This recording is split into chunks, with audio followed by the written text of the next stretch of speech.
Il y a quelque chose qui travaille contre toi. Tu le sens. Tu ne peux pas l'expliquer, mais tu le sens. Cette fatigue qui ne part jamais vraiment. Ces portes qui se ferment juste au moment où elles allaient s'ouvrir. Ces projets qui s'effondrent alors que tout semblait aligné. Et, au fond de toi, une question monte. Une question que tu n'oses pas formuler à voix haute. Est-ce qu'il y a quelque chose qui travaille contre moi dans l'invisible ? David a vécu exactement ça, entouré d'ennemis visibles et invisibles, trahi par ceux en qui il avait confiance, attaqué dans l'ombre par ceux qui souriaient en pleine lumière. Et plutôt que de se venger, il a écrit une prière si puissante, si précise, si redoutable pour les forces des ténèbres, que 3000 ans plus tard, elle brise encore des chaînes. Cette prière, c'est le psaume 35.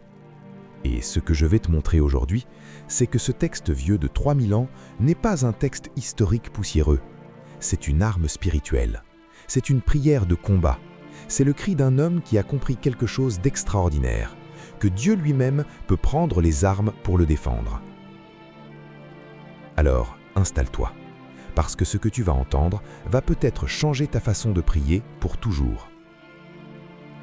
Il y a des moments dans une vie où tu sens que quelque chose ne va pas. Pas de façon vague, pas de façon floue, de façon précise, concrète, viscérale. Tu te réveilles fatigué après avoir dormi. Les choses que tu construis s'effondrent sans raison logique. Les relations se brisent mystérieusement. Les portes se ferment juste au moment où elles allaient s'ouvrir. Et au fond de toi, une question monte. Une question que tu n'oses peut-être pas formuler à voix haute. Est-ce qu'il y a quelque chose qui travaille contre moi dans l'invisible ? Cette question n'est pas le signe d'une faiblesse, ce n'est pas de la superstition, ce n'est pas de la paranoïa. C'est une intuition spirituelle que des millions de personnes à travers le monde, à travers les siècles, ont ressentie. Et la Bible, loin d'ignorer cette réalité, y répond avec une clarté et une puissance qui peuvent littéralement changer le cours d'une vie. Aujourd'hui, je vais te parler d'un psaume particulier. Un psaume que David a écrit dans l'une des périodes les plus sombres de son existence, entouré d'ennemis visibles et invisibles, traqué, attaqué, abandonné par ceux en qui il avait confiance. Un psaume que les théologiens appellent psaume impécator, c'est-à-dire un psaume d'invocation contre les ennemis. Un psaume qui demande à Dieu d'intervenir, de se lever, de combattre, de renvoyer à l'envoyeur tout ce qui a été lancé contre son serviteur. Le psaume 35. Et ce que je vais te montrer aujourd'hui, c'est que ce texte vieux de 3000 ans n'est pas un texte historique poussiéreux. C'est une arme spirituelle. C'est une prière de combat. C'est le cri d'un homme qui a compris quelque chose d'extraordinaire, que Dieu lui-même peut prendre les armes pour le défendre. Alors, installe-toi, parce que ce que tu vas entendre va peut-être changer ta façon de prier pour toujours. Avant de plonger dans le texte, je veux qu'on comprenne le contexte. Parce qu'un texte sans contexte devient un prétexte. Et pour saisir la puissance du psaume 35, il faut comprendre qui était David au moment où il l'a écrit et contre quoi il se battait. David était le roi oint d'Israël, choisi par Dieu lui-même depuis sa jeunesse pour porter une destinée extraordinaire. Et pourtant, sa vie n'a pas été une ligne droite vers la gloire. Elle a été un chemin semé d'embûches, de trahisons, d'attaques, de complots. Des gens qui l'avaient aidé se retournaient contre lui. Des gens à qui il avait confiance le trahissaient. Des ennemis cherchaient sa mort. Et parfois, les attaques ne venaient pas seulement du monde visible, elles venaient de quelque chose de plus profond, de plus obscur, de forces qui opéraient dans l'ombre. Et David, plutôt que de répondre à la violence par la violence, plutôt que de se venger par ses propres moyens, a fait quelque chose de remarquable. Il est allé devant Dieu. Il lui a présenté sa cause. Il lui a demandé d'être son avocat, son guerrier, son bouclier. Et c'est ce mouvement, ce tournant intérieur du cœur vers Dieu dans le moment de l'attaque qui est le vrai secret du psaume 35. Mais il y a quelque chose d'encore plus profond à comprendre avant d'entrer dans le texte. La Bible ne nie pas l'existence des forces spirituelles adverses. Elle ne dit pas que la sorcellerie n'existe pas. Elle ne dit pas que la magie noire n'est pas une invention folklorique sans effet réel. Au contraire, l'Écriture reconnaît pleinement l'existence de ces réalités. L'Ancien Testament mentionne les enchanteurs, les devins, les nécromanciens. Le Nouveau Testament parle des principautés et des puissances, des esprits du mal dans les lieux célestes. Paul dit explicitement dans l'Épître aux Éphésiens que notre combat n'est pas contre la chair et le sang, mais contre les dominateurs de ce siècle de ténèbres. Ce que la Bible dit, c'est que ces forces existent, mais elle dit aussi quelque chose d'infiniment plus important. Elle dit qu'elles ne sont pas les plus fortes. Voilà le premier verset du psaume 35. Écoute comment David commence, écoute le ton, écoute l'urgence, écoute la confiance. Éternel, défends ma cause contre mes adversaires, combats ceux qui me combattent. 2 phrases, 8 mots dans chaque, et pourtant, quelle densité spirituelle. David ne dit pas « Dieu, aide-moi à me défendre moi-même ». Il ne dit pas « Donne-moi la force de vaincre ».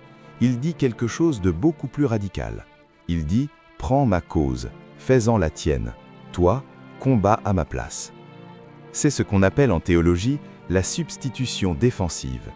David se retire de la mêlée et invite Dieu à entrer dans le combat à sa place. Et cette posture n'est pas de la passivité, c'est la forme la plus haute de confiance spirituelle.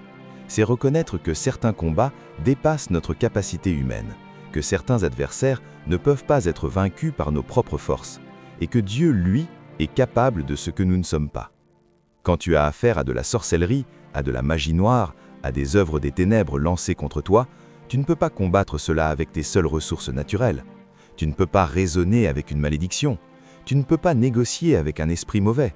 Tu ne peux pas te défendre par ta seule volonté humaine contre quelque chose qui opère dans le domaine spirituel. Mais Dieu, lui, le peut.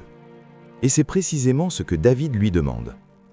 Le deuxième verset continue sur cette lancée extraordinaire. David dit « Saisis le petit et le grand bouclier, et lève-toi pour me secourir. » Saisis le petit et le grand bouclier. Voilà une image qui devrait te saisir. David parle à Dieu comme à un guerrier qui s'arme pour le combat. Il utilise des images militaires, concrètes, physiques. Un bouclier, un écu, des armes défensives. Comme si Dieu lui-même allait se lever de son trône, prendre ses armes et se placer entre David et ses ennemis. Cette image dit quelque chose de fondamental sur la nature de Dieu. Il n'est pas un spectateur distant de ta souffrance. Il n'est pas un juge froid qui observe tes épreuves de loin. Quand tu cries vers lui dans la détresse, quand tu lui présentes ta cause avec sincérité, il se lève, il prend les armes, il entre dans le combat. Lève-toi pour me secourir. Ce verbe, se lever, revient plusieurs fois dans les psaumes. C'est un verbe d'action, d'urgence, de mobilisation. David ne dit pas simplement « regarde ce qui se passe », il dit « lève-toi, interviens, maintenant ». Et Dieu répond à ce genre de prière, pas toujours de la façon que nous attendons, pas toujours dans les délais que nous espérons, mais il répond. Puis vient le troisième verset, et là, quelque chose de mystérieux et de puissant apparaît. David dit « Brandis la lance et la javelot contre mes persécuteurs. Dis à mon âme, je suis ton salut. » Brandis la lance et le javelot. Des armes offensives cette fois, pas seulement défensives. Dieu n'est pas seulement invité à protéger David, il est invité à avancer, à frapper, à mettre en fuite les adversaires. Et remarque la précision de David, contre mes persécuteurs, ceux qui le pourchassent, ceux qui ne le laissent pas en paix, ceux qui reviennent encore et encore à la charge. Mais c'est la deuxième partie de ce verset qui est la plus extraordinaire. Dis à mon âme, je suis ton salut. David demande quelque chose de très personnel.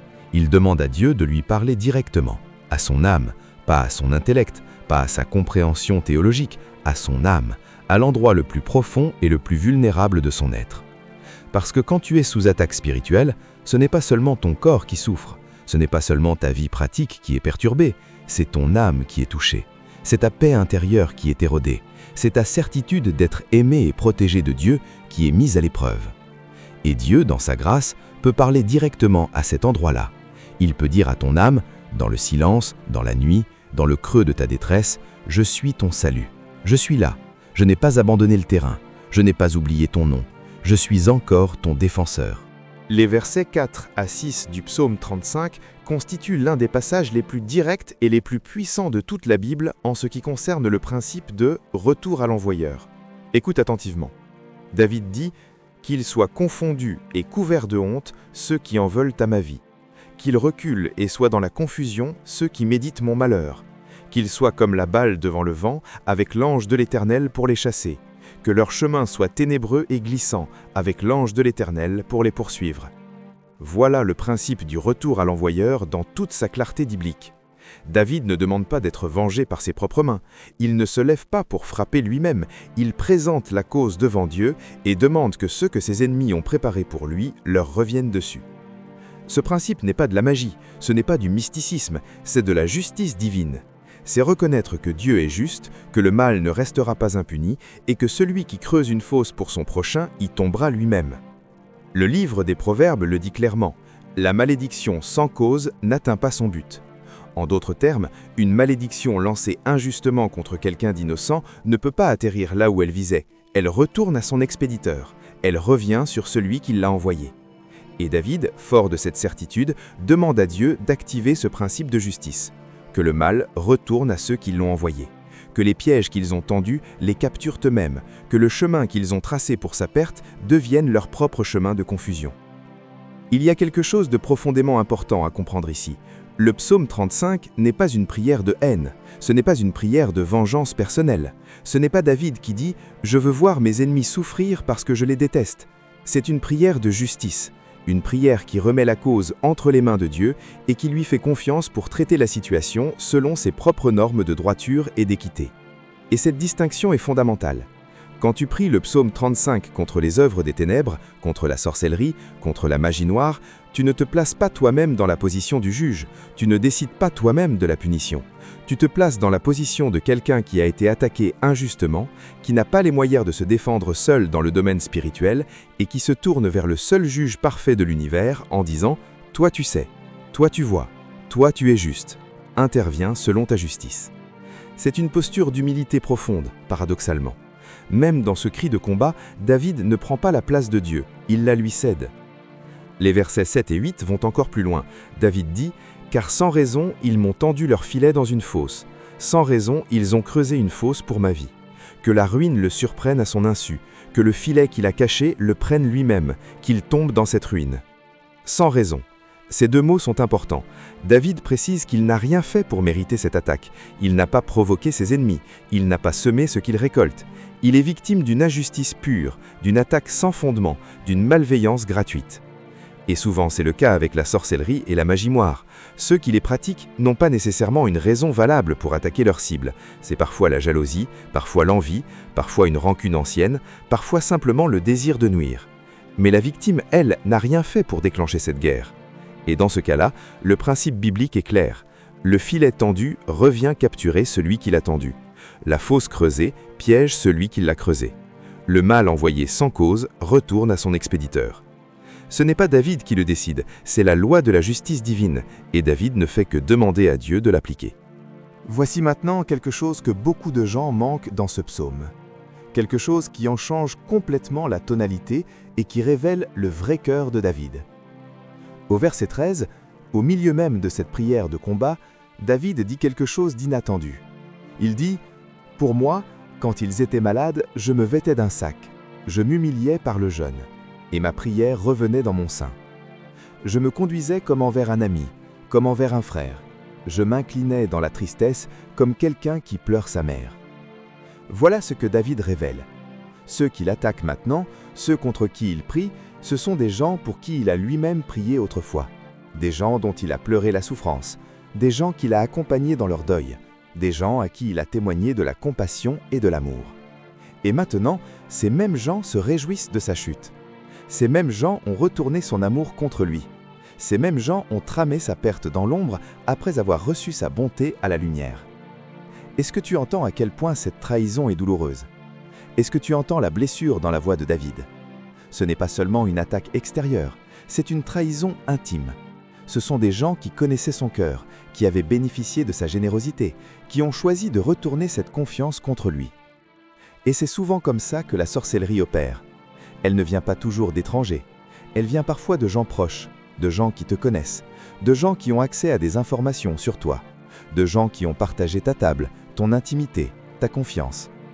Et le psaume 35 est aussi pour ces situations-là, pour les trahisons profondes, pour les blessures qui viennent de l'intérieur du cercle, pour les blessures qui font le plus mal, parce qu'elles viennent de là où tu t'y attendais le moins. Maintenant, je veux te parler de quelque chose de précis, de concret, de pratique. Comment prie-t-on le psaume 35 comme une prière de retour à l'envoyeur? Comment le transforme-t-on d'un texte ancien en une arme spirituelle vivante et active pour ta vie aujourd'hui?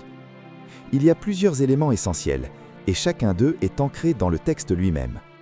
Le premier élément, c'est la posture du cœur. Avant de prier ce psaume, avant de prononcer le moindre mot, il faut examiner ton cœur. Est-ce que tu pries depuis un lieu de foi ou depuis un lieu de haine? Est-ce que tu veux vraiment la justice divine ou est-ce que tu veux simplement te venger? Est-ce que tu es prêt à confier ta cause à Dieu et à accepter sa façon de traiter la situation, même si elle est différente de ce que tu attends? Parce que Dieu n'est pas un instrument de tes désirs personnels. Il n'est pas une force magique que tu peux manipuler avec les bons mots. Il est le Dieu juste et souverain de l'univers. Et quand tu pries le psaume 35, tu ne lui donnes pas des instructions. Tu lui présentes ta cause, tu lui fais confiance, tu lui cèdes le contrôle. Cette distinction entre prière et magie est fondamentale. La magie tente de manipuler les forces invisibles pour obtenir un résultat désiré. La prière présente une situation devant Dieu et lui fait confiance pour intervenir selon sa sagesse et sa justice. Ce sont deux postures radicalement différentes, et seule une d'elles est bibliquement légitime. Le deuxième élément, c'est la conscience de ton identité en Christ. Le psaume 35 est une prière qui a une puissance extraordinaire. Mais cette puissance ne vient pas des mots eux-mêmes, elle ne vient pas d'une formule magique, elle vient de l'autorité spirituelle de celui qui prie. Et si tu es un enfant de Dieu, si tu es en Christ, tu as une autorité spirituelle réelle sur les forces des ténèbres. Paul dit dans l'Épître aux Éphésiens que Dieu nous a fait asseoir dans les lieux célestes en Jésus-Christ. Ce n'est pas une métaphore poétique, c'est une réalité spirituelle. Tu occupes en Christ une position d'autorité au-dessus des principautés et des puissances. Quand tu pries le psaume 35, tu ne le pries pas comme un mendiant qui supplie, tu le pries comme un fils, comme une fille, qui connaît les droits que lui confère sa filiation divine. Tu pries depuis un lieu de victoire, pas depuis un lieu de défaite. Et cette conscience change tout dans la façon dont tu abordes la prière de combat. Le troisième élément, c'est la confession et la repentance. Avant de demander à Dieu de combattre pour toi, il est sage de t'assurer qu'il n'y a rien dans ta propre vie qui donnerait un accès légal aux forces adverses. La Bible parle du fait que certains péchés non confessés, certaines alliances spirituelles non rompues, certaines portes ouvertes dans le passé peuvent donner aux forces des ténèbres un point d'appui dans ta vie. Ce n'est pas une question de condamnation, ce n'est pas dire que tout ce qui va mal dans ta vie est ta faute, mais c'est être honnête devant Dieu. C'est faire le tour de ta maison intérieure, c'est fermer les portes qui n'auraient pas dû être ouvertes. C'est présenter à Dieu une vie nettoyée afin que ta prière puisse s'élever sans obstacle. Revenons au psaume, parce que les versets 19 à 22 contiennent quelque chose d'extraordinaire sur la nature de l'attaque que David subissait. Il dit « Que ceux qui me haïssent sans raison ne se réjouissent pas à mon sujet. Que ceux qui me haïssent sans cause ne clignent pas de l'œil. Car ils ne parlent pas de paix, et ils méditent des tromperies contre les gens tranquilles du pays. Ils ouvrent une grande bouche contre moi et disent « Ah ah, notre œil a vu cela. Tu as vu, ô Éternel, ne te tais pas. Seigneur, ne t'éloigne pas de moi. » La haine sans raison, David revient sur ce thème. Ceux qui le haïssent ne le haïssent pas pour ce qu'il a fait, ils le haïssent parce qu'il est ce qu'il est, parce qu'il est oint, parce qu'il a une destinée, parce que la faveur de Dieu est sur lui. Et c'est là une réalité spirituelle importante à comprendre. Parfois, l'attaque n'est pas liée à ce que tu as fait, elle est liée à ce que tu es, à ce que tu portes, à la destinée que Dieu a placée sur ta vie. Et dans ce cas-là, c'est précisément parce que tu es dans la bonne direction que l'opposition se lève contre toi. L'ennemi n'attaque pas les gens qui ne représentent aucune menace pour son royaume, il attaque ceux dont la vie, la foi, la destinée menacent son emprise sur le monde. Et si tu te retrouves sous une attaque spirituelle intense, une partie de toi devrait comprendre que c'est peut-être le signe que tu marches dans quelque chose d'important. David continue au verset 22 avec quelque chose qui me touche profondément à chaque lecture. Il dit « Éternel, tu le vois, ne reste pas en silence. Seigneur, ne t'éloigne pas de moi. » Tu le vois. 2 mots. Et dans ces 2 mots, tout le poids d'une foi qui ne s'est pas effondrée malgré la tempête. David ne dit pas « peut-être que tu as vu ». Il ne dit pas « j'espère que tu as regardé ». Il dit « tu as vu ». Avec la certitude de quelqu'un qui sait que Dieu est présent, que Dieu est conscient, que rien ne lui échappe. Et ensuite, ne te tais pas, Seigneur, ne t'éloigne pas. Voilà l'honnêteté brute de la prière de David. Il reconnaît que dans les moments de grande épreuve, on peut avoir la sensation que Dieu se tait. On peut ressentir son silence comme un abandon. On peut traverser des heures, des jours, des semaines où le ciel semble de bronze, où les prières semblent ne pas monter plus haut que le plafond. Et David dit, « Même dans ce silence apparent, je te parle. Même dans cette sensation d'absence, je t'interpelle. Ne te tais pas, ne t'éloigne pas, je sais que tu es là, et je te demande de manifester ta présence. » C'est une foi courageuse, une foi qui ne cède pas à l'apparence, une foi qui s'accroche à la réalité de Dieu, même quand les circonstances semblent la contredire.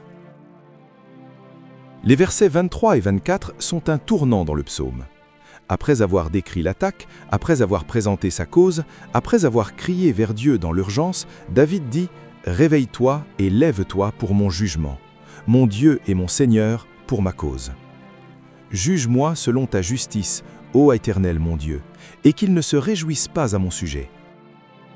Réveille-toi. » Encore ce verbe d'action, d'urgence.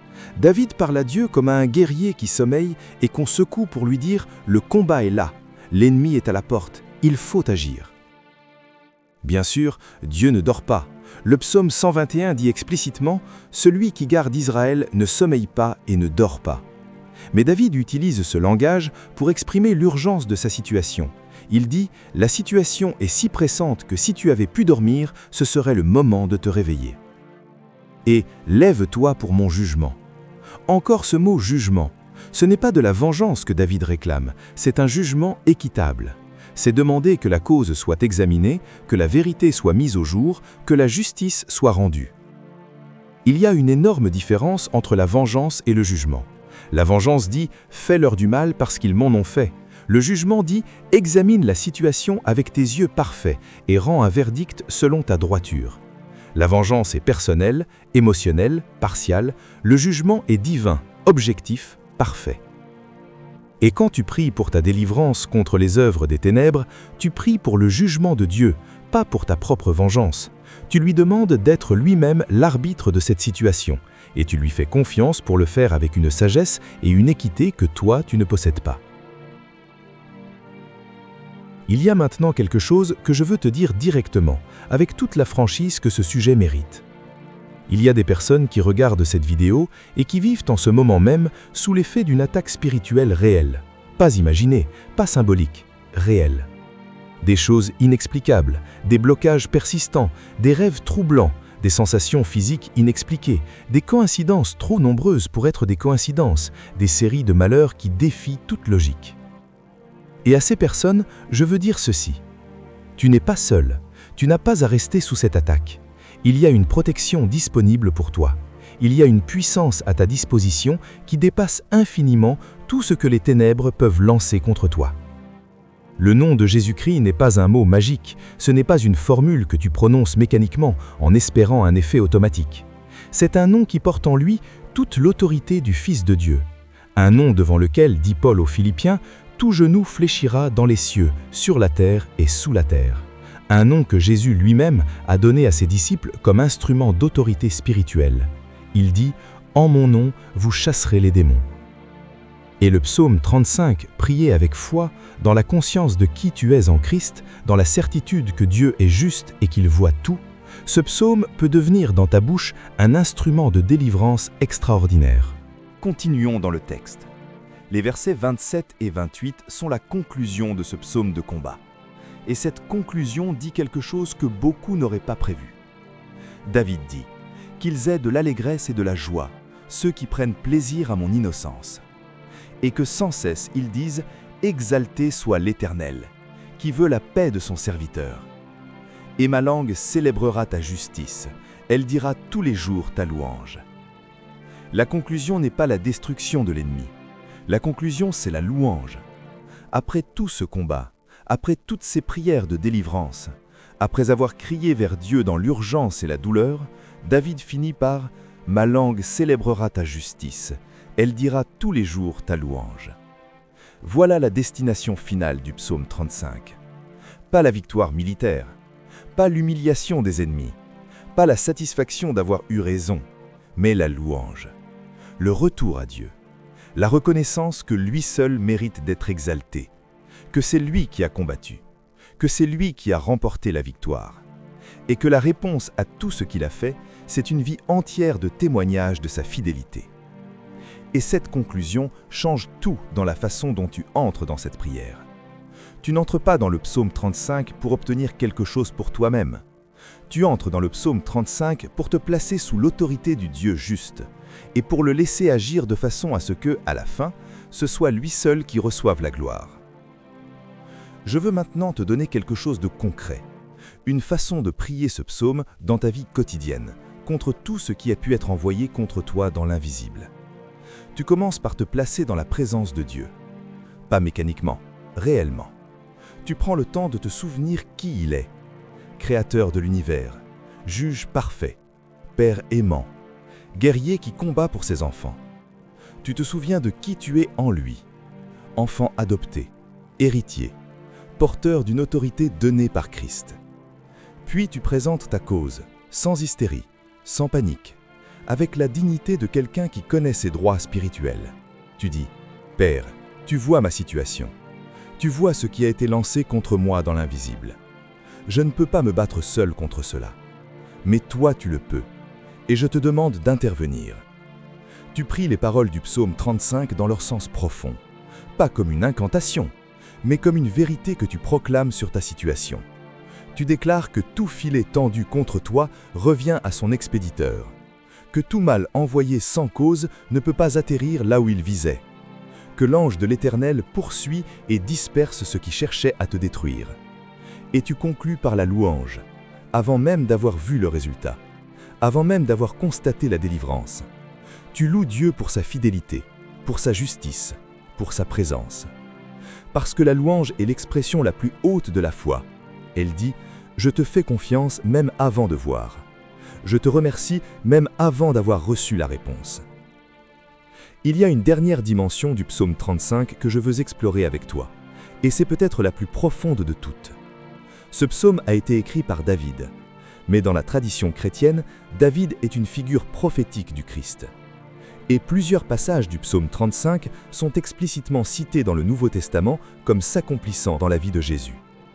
L'Évangile de Jean, au chapitre 15, cite directement le psaume 35 quand Jésus parle de ceux qui le haïssent sans raison. Et le verset 21 du psaume, celui qui dit « qu'ils ouvrent une grande bouche », est vu par les commentateurs comme une image de la moquerie que Jésus a subie pendant sa passion. En d'autres termes, ce psaume n'est pas seulement la prière d'un roi traqué par ses ennemis, c'est, en creux, la prière du Christ lui-même. C'est la voix de celui qui a été attaqué, trahi, condamné sans cause, qui a porté sur lui toute l'iniquité du monde et qui a fait confiance au Père pour que la justice soit rendue. Et la justice a été rendue. Pas de la façon que tout le monde attendait, pas par l'écrasement militaire de ses ennemis, mais par la résurrection, par la victoire sur la mort elle-même, par le renversement complet de ce que ses adversaires avaient cru accomplir. La croix, qui semblait être la défaite ultime, était en réalité la victoire ultime. Et quand tu pries le psaume 35 dans la situation que tu traverses, tu te places dans cette même logique. Tu te places sous l'autorité de celui qui a déjà remporté la victoire finale. Tu pries depuis le côté de la résurrection. Tu déclares avec toute la foi que tu peux rassembler que le bien sera le dernier mot, que la lumière dissipera les ténèbres, que ce qui a été lancé contre toi ne peut pas prévaloir contre la puissance de Dieu en Christ Jésus. Voici ce que je veux que tu emportes de ce que tu viens d'entendre. La sorcellerie et la magie noire sont réelles. La Bible ne les nie pas. Mais elles ne sont pas les plus fortes. Elles ne peuvent pas résister à la puissance de Dieu. Elles ne peuvent pas vaincre la protection de celui qui est appelé dans les Proverbes une tour forte, dans laquelle le juste s'enfuit et trouve un refuge. Le psaume 35 n'est pas une formule magique. Ce n'est pas un texte que tu prononces mécaniquement pour déclencher un effet automatique. C'est une prière de combat, une prière de justice. Une prière qui engage Dieu lui-même dans ta situation et lui demande d'exercer son autorité souveraine sur tout ce qui cherche à te nuire. Et quand tu pries ce psaume avec foi, avec une conscience claire de qui tu es en Christ, avec une posture d'humilité et de confiance, Quelque chose se passe dans le domaine spirituel. Des chaînes se brisent, des portes qui étaient fermées s'ouvrent, des blocages qui semblaient permanents commencent à se dissoudre.